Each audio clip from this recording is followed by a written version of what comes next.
de 100 graus Celsius, beleza? É de 100 graus Celsius. Essa diferença ela faz com que a temperatura entre locais diferentes elas sejam dificilmente comparadas, certo? Então, é necessário que haja processo de conversão, né, dessas temperaturas para que a gente possa comparar a temperatura, por exemplo, em algum lugar dos Estados Unidos, tendo em vista que eles fazem a medição em Fahrenheit, e em algum lugar aqui, por exemplo, na sua casa, porque a gente faz essa medição em Celsius, tá certo? Então, ó, foi também considerado, né, o ponto zero, né, o ponto zero, então o 0 Fahrenheit, tá ok? O 0 Fahrenheit dessa escala é o ponto de congelamento de uma mistura de cloreto de sódio. Então, para definir, não é isso? O ponto de fusão da água foi dado o valor de 32 e o ponto de ebulição da água foi dado o valor de 212. Mas já que agora para encontrar o valor de zero, para eles definirem o valor de 0 Fahrenheit, foi definido esse valor de 0 Fahrenheit no ponto de congelamento de uma mistura que a gente tem de água com sal. Então, quando a água com sal congela, eles definiram esse valor como 0 graus Fahrenheit, ou então de cloreto com amônia, tá certo? Cloreto de amônia. Então, em vez de cloreto de sódio, água e sal, eles utilizam também cloreto de amônia. Então, quando essas misturas, qualquer uma essas duas misturas, elas chegam a se solidificar, beleza? Elas chegam a se solidificar, então nós temos o que a gente chama de 0 Fahrenheit, tá ok? Essa escala Fahrenheit ela foi proposta no século XVIII pelo físico alemão Daniel Gabriel Fahrenheit, que também foi o cara que construiu o termômetro, beleza? Foi também o cara que construiu o termômetro de mercúrio. Então, como o princípio é igual, o princípio de formulação das duas escalas é igual, o que vai mudar é o valor, né? Para o Fahrenheit ele utiliza 32 e 212, e para o Celsius a gente utiliza 0 e 100. Então, o termômetro de mercúrio ele pode ser facilmente, né, adaptado de Fahrenheit para Celsius, como vocês podem ver. Ó. Facilmente você pode adaptar o termômetro de Fahrenheit para Celsius, é só você verificar a variação existente entre esses dois tipos de medidas, tá ok? Posteriormente, né, vendo a grande dificuldade de se comparar temperaturas em locais que usam escalas diferentes, o Sistema Internacional de Unidades, né, o ESU, Sistema Internacional de Unidades, ele construiu uma escala nova, que é o que a gente chama de Kelvin. Então, lembra que a gente não fala graus Kelvin, a gente só fala Kelvin. A gente fala graus Fahrenheit, fala graus Celsius, mas a gente não fala graus Kelvin, a gente só fala Kelvin, tá certo? Então, foi construída a Kelvin, que é uma escala absoluta de temperatura. E ela foi construída pelo físico britânico William Thomson, tá ok? Então, para que serve o Kelvin? O Kelvin ele é basicamente utilizado, né, em estudos científicos. Então, por quê? Porque, eu estou fazendo um experimento e eu estou medindo vários intervalos de temperatura no meu experimento. Se eu estou fazendo essa medição lá nos Estados Unidos, então essa medição está acontecendo em Fahrenheit. Se eu estou realizando esse mesmo experimento aqui no Brasil, então essa medição está sendo feita em Celsius, não é isso? Então, fica impossibilitado o processo de comparação por nações que utilizam escalas diferentes. Então, sempre vai ter que ficar convertendo. Então, por isso se a gente é adotado, né? Por isso é adotado em trabalhos científicos que, independente da nação que você esteja, você vai utilizar essa escala absoluta, que é o Kelvin. Então, em vez de você fazer as medições em Fahrenheit ou em Celsius, se você está fazendo um estudo científico, você vai fazer essas medições em Kelvin, porque o Kelvin fica sendo a escala absoluta que é utilizada por todas as nações. Então, toda vida que a gente estiver lendo um trabalho que faça medições de temperatura, essas medições de temperatura elas vão ser feitas em Kelvin, tá ok? Por quê? Porque vai facilitar o entendimento desse experimento para outras nações que utilizam escalas completamente diferentes, tá ok? Como é que essa escala ela foi criada? Ela é uma escala em que corresponde, né, ao que a gente chama de zero absoluto, beleza? É uma escala que corresponde ao zero absoluto, que em graus Celsius é basicamente menos 273 graus Celsius. Então, o que é o zero absoluto, né? O zero absoluto é uma temperatura mínima no qual a agitação das moléculas seria a menor possível, tá certo? Com o passar do tempo, esse fenômeno de zero absoluto, esse conceito de zero absoluto, ele foi redefinido. Inicialmente, entendia-se que esse fenômeno de zero absoluto estava relacionado ao grau de temperatura em que as moléculas elas não mais conseguiriam se movimentar, tá ok? Então, esse menos 273 graus Celsius indicaria um grau de temperatura em que as moléculas elas estariam estáticas, elas não conseguiriam se movimentar, elas não conseguiriam apresentar energia cinética. Conforme foram passando o decorrer do tempo, as pesquisas foram avançando, conseguiram perceber que não existe, teoricamente, um grau em que as moléculas elas deixam de se movimentar. Então, as moléculas, as partículas, elas se movimentam, mesmo que em intensidades muito baixas. Então, esse conceito de zero absoluto ele foi reformulado e agora é a temperatura mínima na qual a agitação das moléculas seria a menor possível, ok? A menor possível perceptível. Então, essa escala ela é usada, como eu já falei para vocês, em trabalhos científicos e é a unidade de temperatura formulada, utilizada, é a unidade de temperatura básica, né, do Sistema Internacional de Unidades, Sistema Internacional de Medidas, tá certo? Então, ó, mas aí, professor, o senhor falou que existem locais, né, que utilizam-se de escalas diferentes. Como é que a gente pode, então, comparar se, por exemplo, eu estou nos Estados Unidos, e aí eu viajei para os Estados Unidos, por exemplo, e aí eu estou passando por uma região, e aí tem o termômetro daquele lugar lá, ele está marcando, por exemplo, 80 graus Fahrenheit, por exemplo. Não sei se chegaria a marcar 80 graus Fahrenheit. Por quê? Porque eu não sei quanto é que vale 80 graus Fahrenheit em Celsius, não é isso? Então, da mesma maneira, quanto é que vale 80 graus Fahrenheit em Kelvin, por exemplo? Quanto é que vale 10 Kelvin em Celsius? Quanto é que vale 10 Celsius em Fahrenheit, entendeu? Então, por isso que existem algumas fórmulas de conversão de escalas. Então, existem 3 formulazinhas aqui que vocês vão aprender hoje para que a gente consiga entender como é que se dá a conversão dessas escalas. A primeira fórmula é a que converte Kelvin em Celsius ou Celsius em Kelvin. Então, você tem a fórmula aqui, ó, esse T ele representa Kelvin. Então, Kelvin é igual a temperatura em Celsius mais 273, certo? Então, com essa fórmula aqui, essa fórmula reduzida, você consegue verificar quando você tem um valor em Celsius, você consegue encontrar Kelvin. Quando você tem um valor em Kelvin, você consegue encontrar Celsius. A gente vai fazer um exemplo para cada uma dessas aqui. Já a temperatura em Fahrenheit, de Celsius para Fahrenheit, você tem. Como é que a gente pode obter, né? Então, você tem TC, que é a temperatura em Celsius, dividido por 5, que é igual, é isso? Que é igual a TF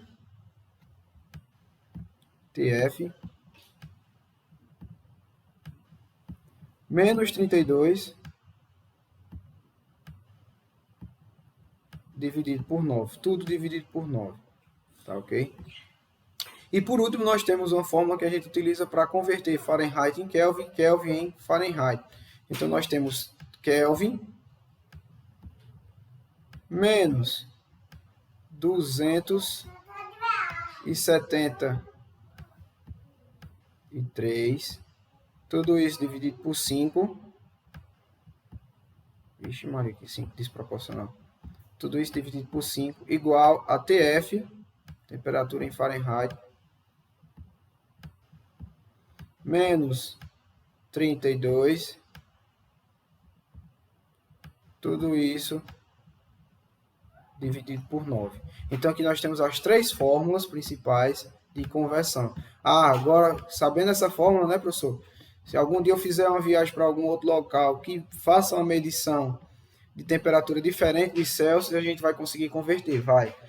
Da mesma maneira que se você estiver lendo um artigo científico e esse artigo científico estiver utilizando o Kelvin, e você quiser saber quanto essas medidas de temperatura elas estão em Celsius, é só você utilizar essa primeira fórmula aqui, tá ok? Professor, se eu trouxe exemplo, era bom a gente resolver alguma coisa, né? Então, trouxe exemplo, uma para cada um.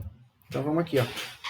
Então, ó, vamos utilizar primeiro o T igual a TC mais 273, que é a fórmula que a gente utiliza para converter Kelvin em Celsius e Celsius em Kelvin. Então, vamos lá.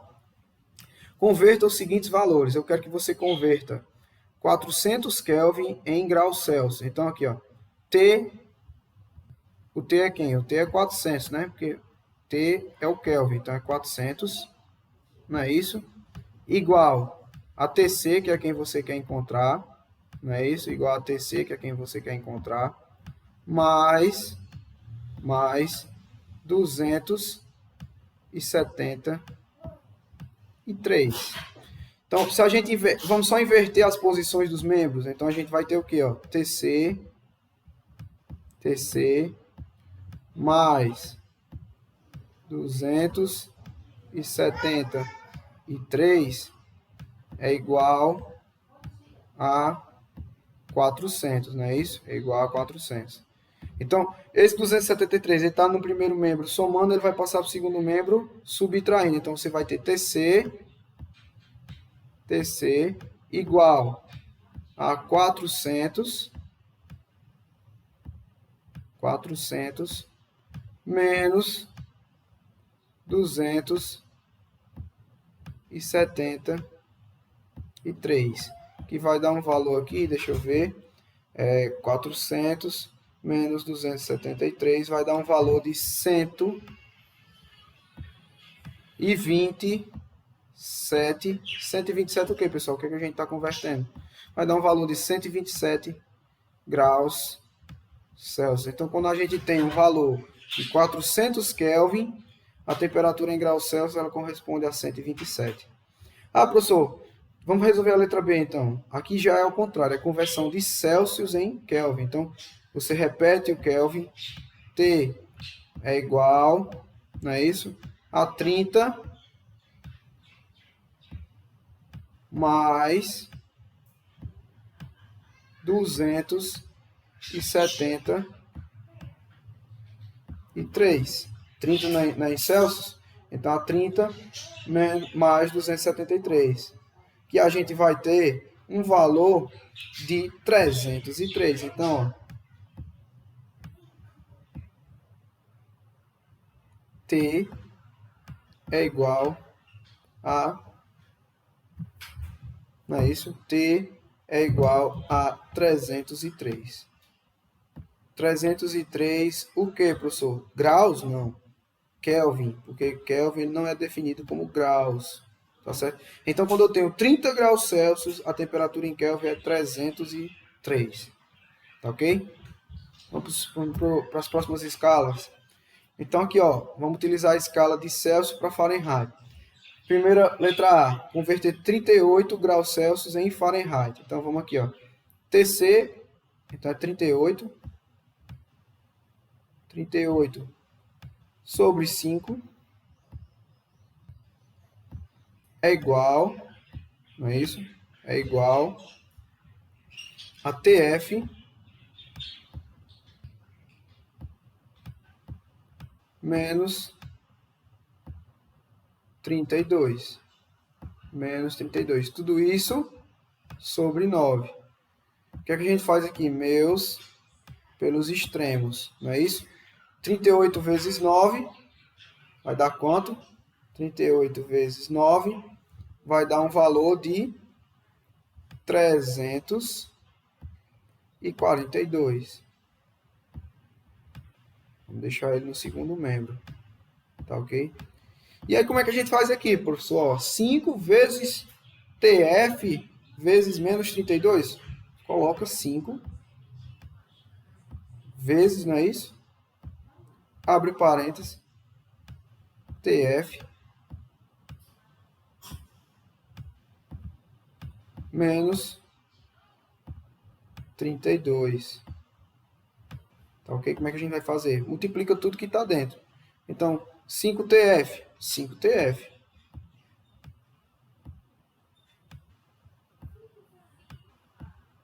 5TF. 5 vezes menos 32. Você, multiplicação com sinais diferentes, conserva o sinal, não é isso? Ó? Então, 5 vezes 32 vai dar 160. Então, menos 160.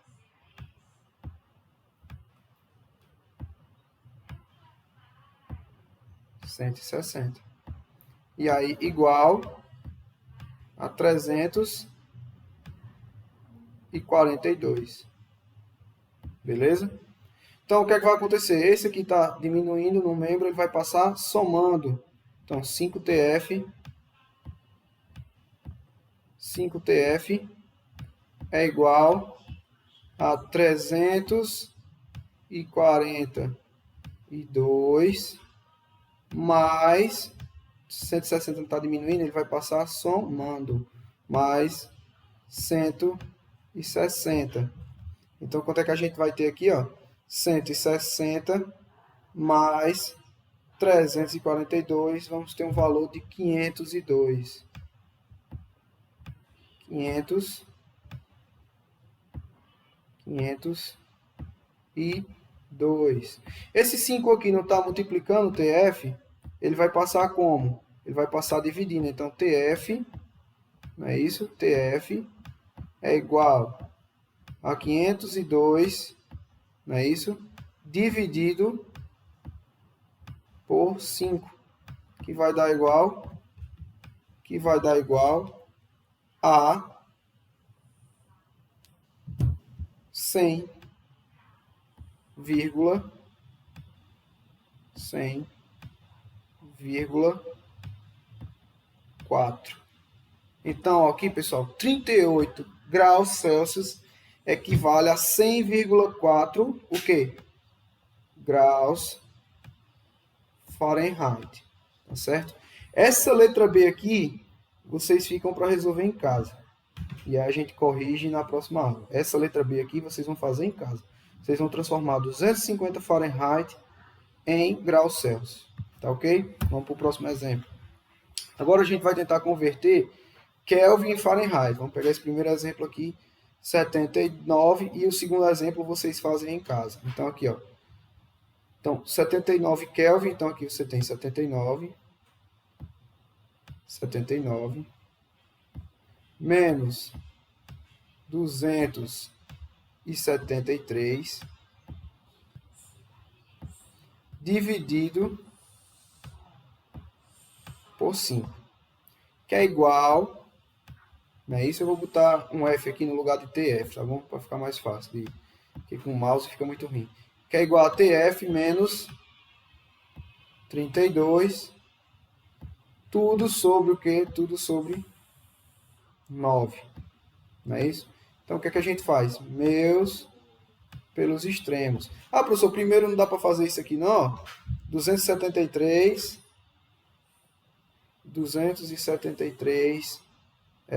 menos 79, que vai ficar menos, não é isso? 194, que vai ficar menos 194 sobre 5, podemos fazer assim. Menos 194 sobre 5, não é isso? Que é igual a TF, deixa eu colocar aqui TF para não confundir, TF menos 32 sobre 9. Meu Deus, como é ruim isso aqui. Então, a gente faz meus pelos extremos, não é isso? Ó, pessoal, não, 5 aqui, ó. O que é que a gente tem aqui na outra aqui, ó? É só repetir, ó. A gente não fez a mesma coisa? 5 TF menos 32, não é isso, ó? Então, a gente só repete, tá ok, ó? Então, ó, 5 TF menos 160. 160. E aí a gente vai fazer o quê? Vai fazer 9 vezes menos 194, né? que vai dar igual menos 1.746. Beleza? Isso aqui está diminuindo, vai passar o quê? Somando, né? Então, você tem 5 TF igual a menos 1.746 mais 160. Né? Isso vai ficar mais 160. Então, sinais opostos, subtrai e conserva o sinal do maior. Quem é maior, 1.000 ou 100? 1.000, não é isso? Então, ó, então você vai fazer 1.746 menos 160. Vai ficar menos 1.586. Vai ficar menos 1.586. TF, não é isso? Agora vai ser o quê? TF vai ser menos 1.586. 5 está multiplicando, ele vai passar dividindo. Então, ó, 1.586 dividido por 5 vai dar um valor, se está em negativo aqui, né? Ó, vai dar menos 317,2 graus o que, pessoal? Graus Fahrenheit. Por quê? Porque a gente transformou de Kelvin em Fahrenheit. Tá ok? Então aqui, pessoal, essa letra B aqui vocês vão resolver em casa também. Então vocês têm duas letras B para resolver em casa. Transformar 250 Fahrenheit em Celsius e transformar 530 Fahrenheit em Kelvin. Tá ok? Utilizando essas fórmulas aí. Então, dando continuidade, né? A gente vai falar agora, para chegando aqui na parte final da aula, a gente vai falar em calor específico, não é isso? Então, o que é o calor específico? O calor específico é uma grandeza usada, né, para caracterizar a diferença entre as substâncias, tá certo? Entre as substâncias, para ganhar ou perder energia na forma de calor. Então, por exemplo, quando a gente fala da água, por exemplo, a quantidade de energia necessária para elevar em 1 grau Celsius a massa de 1 grama de água no estado líquido é 1 caloria, tá ok? Então, esse é o calor específico da água. 1 grau Celsius para elevar 1 grama de água é equivalente a 1 caloria, tá ok? Então, quanto maior o calor específico, né? Então, a água ela tem um calor específico muito alto.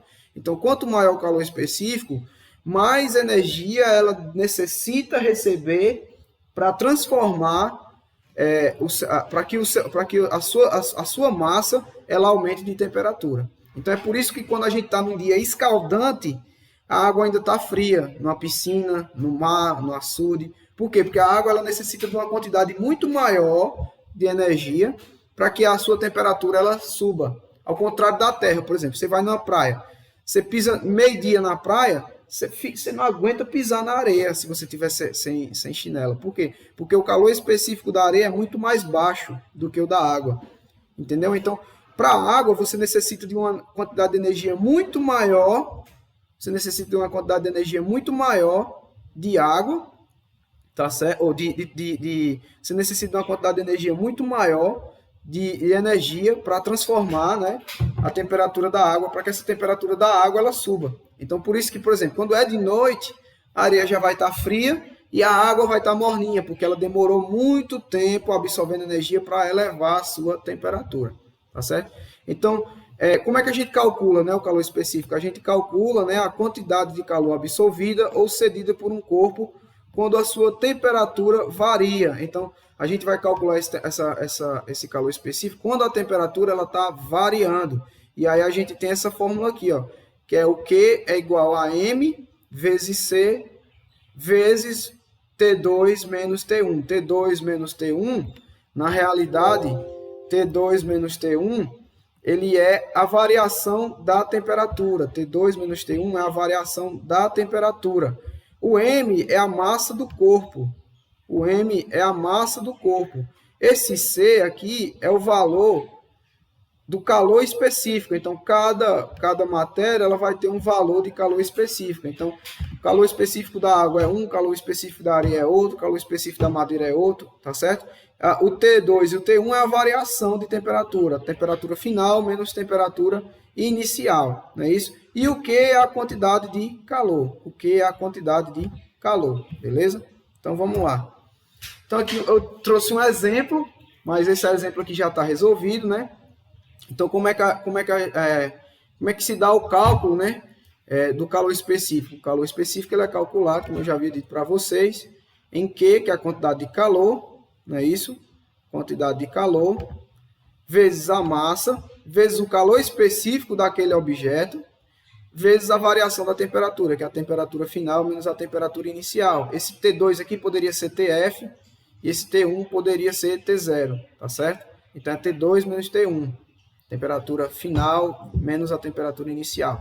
E aqui eu trouxe uma questão, mas essa questão já está resolvida. Então, aqui, ó, compare, por exemplo, a quantidade de calor necessária para elevar 5 kg, 0,5 kg de água, meio quilo, né? 0,5 kg de água no estado líquido, sendo que o calor específico da água é de 1, e 0,5 kg de ferro, sendo que o calor específico do ferro é 0,11, entre uma variação de 25 graus Celsius a 90 graus Celsius.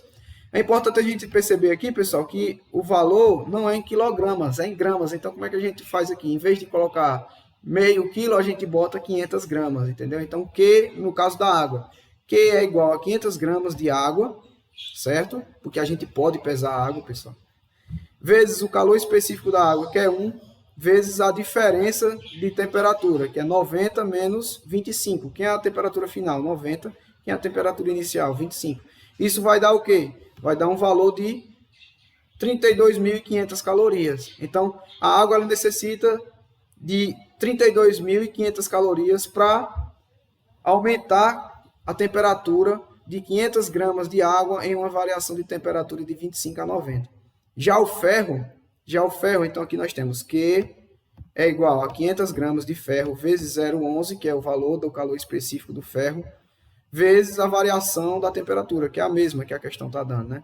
Então, já o ferro, o valor de energia que ele vai utilizar é 3.575 calorias. Então, você pode perceber que a água ela necessita de muito mais energia para elevar a sua temperatura, tá ok? A mesma quantidade, né? A mesma quantidade em massa quando comparado ao ferro, não é isso? Então, você tem a mesma quantidade de água e a mesma quantidade de ferro, a massa igual. Então, a água ela necessita de mais energia para elevar sua temperatura. É tanto que se você coloca a panela no fogo, assim que você coloca a panela no fogo, ela esquenta. Já a água que está dentro da panela, ela demora mais. Porque ela necessita de mais energia para poder aumentar a sua temperatura. Tá ok? Então, já para a gente finalizar aqui, a gente vai falar sobre os meios de transmissão de calor. O primeiro deles é a condução. Essa condução é a transmissão de calor que ocorre nos metais, principalmente nos sólidos, não é isso? Então, na condução, a transferência de energia entre átomos e elétrons, e mais fracamente ligados aos átomos, esses elétrons mais fracamente ligados aos átomos, não é isso? Ao receber calor, os átomos e elétrons livres passam a vibrar mais, transmitindo essa energia para os átomos vizinhos, tá ok? Então, você tem aqui um átomo e uns elétrons livres de ferro, por exemplo. Quando eles recebem energia, eles começam a vibrar e passar essa energia para os átomos e os elétrons subsequentes. Tá ok? Aqui nós temos um exemplozinho aqui de um rapaz que ele tá pisando, não é isso? Que ele está pisando um pé no ladrilho e um pé no tapete. E aí ele sente o ladrilho frio e ele sente o tapete quente. Isso acontece por quê? Porque o tapete ele é um mau condutor de calor, e o ladrilho não, ele é um bom condutor de calor, então ele absorve mais rapidamente a temperatura. Então, teoricamente, você está com a temperatura maior do que o ladrilho. Você e o ladrilho, o tapete, vocês estão com temperaturas equivalentes, porque o ambiente está numa temperatura, não é isso? Então, você, o tapete e o ladrilho, consequentemente, podem estar próximos do equilíbrio térmico. Só que o que acontece? Quando você coloca o pé no ladrilho, a condução de calor é mais rápida do que quando você coloca o pé no tapete, porque o tapete é um mau condutor de calor. Então, o tapete e o ladrilho, eles estão em equilíbrio térmico. Eles estão